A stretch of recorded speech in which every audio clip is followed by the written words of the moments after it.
Hello दोस्तों, आज हम करेंगे टीजीटी साइंस में फिजिक्स का चैप्टर 4 के प्रैक्टिस क्वेश्चन। चैप्टर 4 था आपके पास Newton's law of the motion and frictions. तो पहला क्वेश्चन आपके पास देखें, तैराकी संभव है, यानी आपके पास कोई स्विमर है और नदी या पर आपके पास तालाब में स्विमिंग कर रहा है, तो उसमें पूछा आपके पास कौन सा लॉ वर्कआउट करेगा। तो गति के प्रथम नियम के अनुसार, यानी गति का प्रथम नियम क्या होता है, अगर कोई बॉडी रेस्ट पर है तो रेस्ट पर रहे और मोशन में है तो मोशन रहे। तो ऐसा तो यहाँ पर है ही नहीं। द्वितीय नियम में क्या होता है, आपकी बात अगर किसी बॉडी का जो मोमेंटम में जो परिवर्तन होता है वो डायरेक्टली प्रोपोर्शनल किसके होता है, फोर्स के, तो वो भी नहीं है। गति का तृतीय नियम, यानी गति का तृतीय नियम पॉसिबल है अगर कोई पर्सन आपके पास स्विमिंग कर रहा है, या तो वो फॉरवर्ड डायरेक्शन में मूव कर रहा होगा या फिर बैकवर्ड डायरेक्शन में। अगर कोई स्विमर फॉरवर्ड डायरेक्शन में मूव कर रहा है तो वो अपने हाथों से ये वाटर को बैकवर्ड डायरेक्शन से फोर्स अप्लाइड करेगा। तो यानी वहाँ पर आपके पास न्यूटन का थर्ड लॉ एप्लीकेबल होगा। तो इस क्वेश्चन का आंसर क्या हो जाएगा, गति के तृतीय नियम के अनुसार। नेक्स्ट देखिए क्वेश्चन नंबर सेकंड, एक स्थिर पाल नाव यानी सेल बोट में रखे हुए पंखे, उसकी यानी उसमें पंखा रखा हुआ है, द्वारा पाल पर हवा फेंकी जा रही है। यानी आपके पास कोई बोट है, मान लीजिए इस तरीके से कोई बोट बनी हुई है, इसमें कोई पंखा रखा हुआ है और वो हवा फेंक रहा है यानी ऑल ओवर डायरेक्शन में। तो इस पर नाव की गति पर कोई इफेक्ट नहीं पड़ेगा और नाव कैसी रहेगी, स्थिर, यानी स्टेबिलिटी रह जाएगी। ये न्यूटन के फर्स्ट लॉ के अकॉर्डिंग रहेगा। यानी अगर कोई बॉडी रेस्ट पर तो रेस्ट पर रहेगी और मोशन में है तो मोशन में रहेगी, अगर ऑल ओवर डायरेक्शन में फोर्स अप्लाइड किया जा रहा है तो। यहाँ पर आप देखें, जब हम पानी में खड़ी हुई नाव से कूदते हैं तो यह खिसकती है। जैसे मान लो नाव यहाँ पर खड़ी हुई है और आपको निकलना है इससे बाहर, यानी इधर, तो आप बैकवर्ड डायरेक्शन में एक फोर्स अप्लाइड करेंगे। तो यानी ये कैसे हो जाएगा, न्यूटन के तृतीय नियम के अनुसार। तो अगर आप बाहर निकलना है तो आपकी तरफ पीछे की डायरेक्शन में। तो यहाँ पर देखो आंसर बोला है आपके पास, जब हम पानी में खड़ी हुई नाव से कूदते हैं तो नाव खिसकती है किधर, पीछे की डायरेक्शन में। नेक्स्ट देखिए क्वेश्चन नंबर, किसी पिंड के द्रव्यमान व त्वरण दोनों को दोनों गुना कर दिया, यानी किसी पिंड के द्रव्यमान और त्वरण दोनों को दोगुना करने पर पिंड पर कार्यरत बल पहले मान से क्या हो जाएगा। तो यानी एफ फॉर्मूला क्या होता है, F is equal to mass into acceleration. Mass भी दोगुना कर दिया जाता है और त्वरण भी। तो ये आपके पास 2m हो जाएगा और ये आपका 2a हो जाएगा। कितना हो जाएगा, 4ma, यानी कितना गुना मास बढ़ जाएगा, 4, यानी आप बल कितने टाइम्स हो जाए, 4 गुना हो जाएगा, यानी कि डी वाला ऑप्शन सही हो जाएगा। तो नेक्स्ट देखते हैं हम क्वेश्चन नंबर 5। देखिए क्वेश्चन नंबर 5 में बोला है, भारहीन एवं घर्षण रहित घेरनी पी के ऊपर से गुजरती हुई भारहीन डोरी का एक सिरा हुक सी से बंधा हुआ है, जबकि दूसरा सिरा स्वतंत्र है। डोरी अधिकतम 360 न्यूटन का तनाव सहन कर सकती है। 60 केजी का एक बंदर किस न्यूनतम सुरक्षित त्वरण से, मीटर पर सेकंड स्क्वायर के त्वरण से रस्सी पर उतर सकता है। तो इसका फॉर्मूला होता है, जब कोई बॉडी ऊपर कोई डायरेक्शन में मूव कर रही है तो वहाँ पर त्वरण के आपके पास क्या हो जाएगा, F is equal to M G minus का ए, यानी ए की वैल्यू यहाँ पर निकालने के लिए बोला है क्वेश्चन में। अभी कितना फोर्स दे रखा आपके पास, 360, यहाँ पर 360 लगा दो। मास दे रखा 60 kg और आपके पास जी माइनस का, और जी की वैल्यू यहाँ पर मान लो हम 10 मान रहे हैं, ए की वैल्यू ए। तो 360 से ये कट जाएंगे कितने टाइम, 6 टाइम, और ये 10 माइनस का ए, 10 को इधर ट्रांसफर कर देंगे तो कितना हो जाएगा, 6 में से माइनस का 10 गया और माइनस का ए, तो कितना मिला, माइनस का 4 माइनस का ए। तो माइनस से माइनस काटा कितना मिला, 4 मिल रहा है। यानी कि आपके पास कितना त्वरण होना चाहिए, स्वतंत्रतापूर्वक सुरक्षित बंदर को उतरने के लिए कितना त्वरण चाहिए आपके पास, 4 मीटर पर सेकंड स्क्वायर। नेक्स्ट देखें, एक पिंड पर जब नियत बल लगाया जाता है तब निम्नलिखित में से कौन सी राशि एक समान रहती है। अगर एक पिंड पर या एक समान आपके पास बल लगे, एक समान बल लगे, तब निम्नलिखित में कौन सी राशि एक समान रहेगी। तो देखिए आपके पास मास तो हमेशा एक समान रहता है, तो मास तो यहाँ पर है नहीं, तो फिर क्या होगा, वेग तो एक समान नहीं हो सकता। जो वेग एक समान रहेगा तो क्या हो जाएगा आपके पास, त्वरण जीरो होगा। त्वरण जीरो होने से क्या हो जाएगा, फोर्स भी जीरो हो जाएगा। मोमेंटम भी एक समान नहीं हो सकता, क्योंकि मोमेंटम जब तक चेंज नहीं होगा तब तक हम फोर्स नहीं बोल सकते। तो क्या होगा, त्वरण आपके पास एक समान रह सकता है, क्योंकि ये होता है वेलोसिटी का चेंज। तो यहाँ पर त्वरण आंसर हो जाएगा। नेक्स्ट देखिए क्वेश्चन नंबर 7।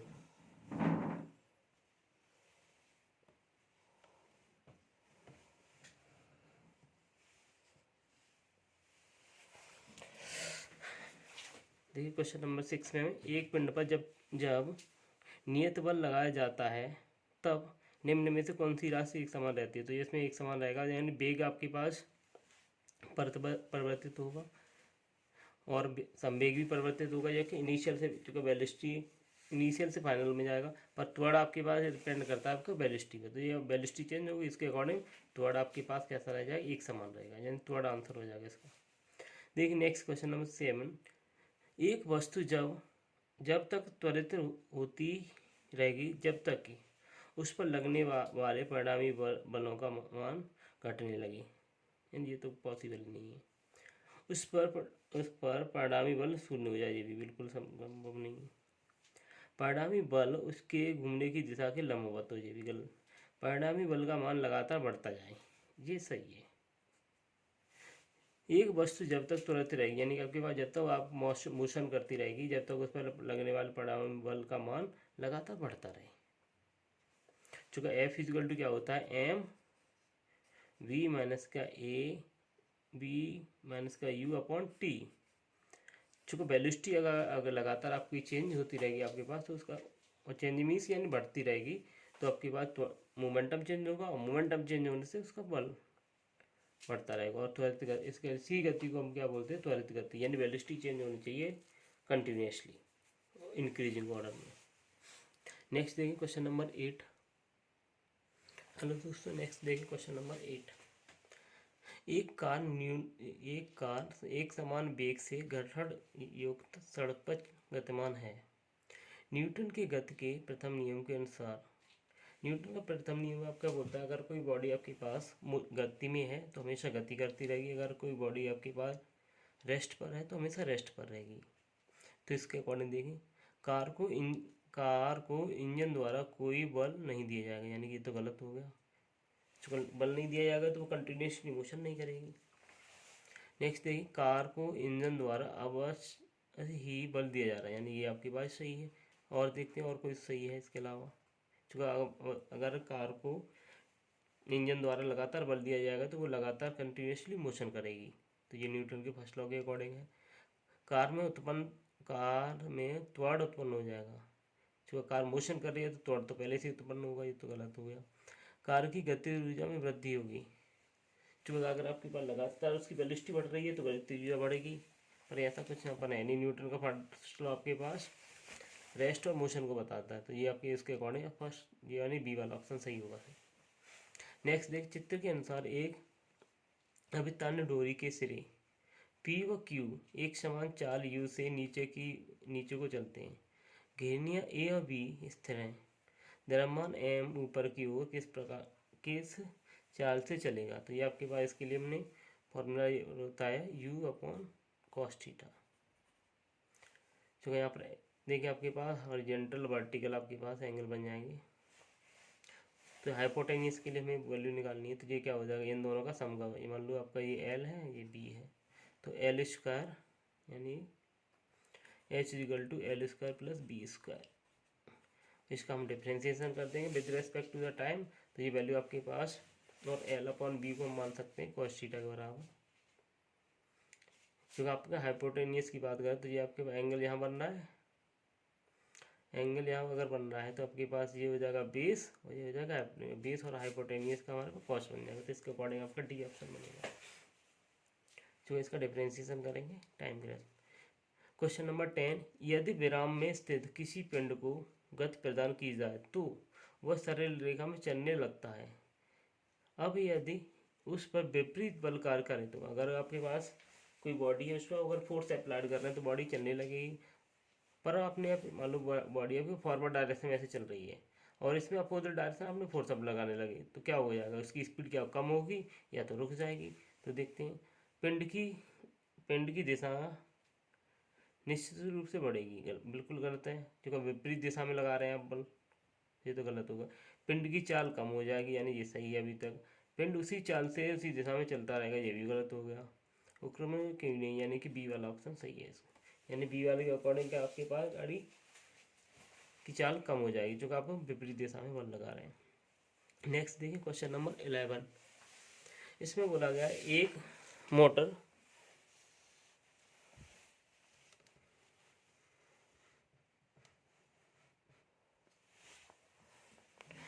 देखिए क्वेश्चन नंबर 11, एक मोटर जिसका द्रव्यमान 50 किलोग्राम है 15 मीटर पर सेकंड के वेग से चली जा रही है। ब्रेक लगाने के 10 सेकंड पश्चात उसका वेग कितना हो जाता है आपके पास 5 मीटर पर सेकंड होता है। ब्रेक द्वारा लगाया बल, तो न्यूटन के सेकंड लॉ के अकॉर्डिंग क्या हो जाएगा, F is equal to M V minus का यू अपॉन टी। तो कितना हो जाता है आपके पास 5, तो फॉर्मूले में अप्लाई कर देंगे। तो एम मास दे रखा 50। अब इसके देखो इनिशियल वेलोसिटी ज़्यादा है, फाइनल वाली कम है, तो कितना हो जाएगा आपके पास 5 माइनस का 15 यानी कि माइनस का 10। और टाइम कितना ले रहा है 10 सेकेंड्स लिया गया टाइम, तो 10 से इसे डिवाइड करें तो माइनस का 1 मिलेगा, माइनस का 1 50 के साथ मल्टीप्लाई करें तो माइनस का 50 हो जाएगा, यानी ऑप्शन हो जाएगा इसका ए, यानी कि न्यूटन के सेकंड लॉ के अकॉर्डिंग। नेक्स्ट देखिए, एक मोटरसाइकिल का त्वरण 8 मीटर पर सेकेंड स्क्वायर है। यदि एक दोगुने द्रव्यमान की खराब मोटरसाइकिल इसके पीछे बांध दी जाए तो उसका त्वरण क्या हो जाएगा। तो इससे हम न्यूटन के सेकंड लॉ के अकॉर्डिंग हो जाएगा। तो एफ इजिकल टू क्या होता है एम ए, यानी क्या होगा m1 a1 और m2 a2। अब तो इन्हीं को आपके पास दे रखा है, एक मोटरसाइकिल का त्वरण 8 मीटर पर सेकंड है यदि एक दोगुनी द्रव्यमान की खराब मोटरसाइकिल, यानी इसका मास आपका m है और इस 8 एक्सीलरेशन रखा है 8, इसका मास क्या है 2m है और इसका एक्सीलरेशन क्या है a2 लेना है हमें। तो देखो m से m कट जाएगा आपके पास, ये इससे काट देंगे, कितना हो जाएगा 4 आ रहा है a2 की वैल्यू, तो 4 मीटर पर सेकंड स्क्वायर का हो जाएगा, एक्सीलरेशन क्या आधा हो जाएगा। नेक्स्ट देखिए, एक मोटर कार 10 मीटर पर सेकंड की चाल से चल रही है। कार का द्रव्यमान 2500 kg है। 20 मीटर की दूरी पर रुकने के लिए कार पर ब्रेक लगाया गया है, यानी कार पर ब्रेक लगाने के लिए कितना बल लगाया गया होगा, यानी इसमें बल की यानी फोर्स फाइंड आउट करना है। तो इस क्वेश्चन में सबसे पहले आपके पास इनिशियल वेलोसिटी दे रखी है, फाइनल वेलोसिटी आपके पास क्या है 0 है, और इसमें त्वरण निकालना है और डिस्टेंस भी आपको दे रखी है कितनी 25 मीटर। तो 20 का इक्वल टू क्या लगा लेंगे u square plus 2as। v की वैल्यू 0 है, u आपके पास दे रखा 10 का स्क्वायर और माइनस का 2a और इसकी जगह 25, तो 100 यानी कि कितना हो जाएगा आपके पास 100 इधर चला जाएगा और 100 को 50 से डिवाइड कर ए इक्वल टू मिलेगा 2 मीटर पर सेकंड स्क्वायर। एसिलेशन 2 मीटर पर सेकंड स्क्वायर है। फोर्स की इक्वल टू क्या था मास इंटू एसिलेशन, मास आपका दे रखा 2500 और 2500 इंटू 2 5000, कितना हो जाएगा 5000 न्यूटन। तो 5000 न्यूटन वाला आंसर से इसका सही हो जाएगा। तो इस तरीके से हमने आपके पास चैप्टर 4 के Newton law of the motion and friction के 13 क्वेश्चन कंप्लीट किए। इससे आगे क्वेश्चंस हम नेक्स्ट वीडियो में कंप्लीट करेंगे। अगर आपको आज का वीडियो अच्छा लगा हो तो चैनल को लाइक करें, सब्सक्राइब करें। Thank you watching the video.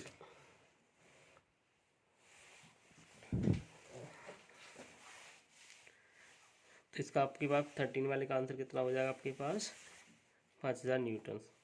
चूँकि इनिशियल वेलोसिटी दे रखी है आपको 10 और आपके पास डिस्टेंस दे रखी है कितनी 25 और ब्रेक लगाने पर गाड़ी रुक जाती है, तो यानी इनिशियल फाइनल वेलोसिटी क्या होगा 0। तो न्यूटन के इक्वेशन ऑफ मोशन थर्ड के अकॉर्डिंग एसिलेशन निकलेगा इसका कितना 2 मीटर पर सेकंड स्क्वायर। तो न्यूटन का लॉ का फॉर्मूला होता है F is equal to M A, acceleration 2 निकाला, ये मास आपको दे रखा 2500, तो मल्टीप्लाई करेंगे कितना आएगा 5000 न्यूटन से, यानी कि सी वाला ऑप्शन सही हो जाएगा। तो इस तरीके से हमने चैप्टर फोर्थ के Newton law of the motion and friction के 13 क्वेश्चन कंप्लीट किए। आगे क्वेश्चंस नेक्स्ट वीडियो में लेंगे।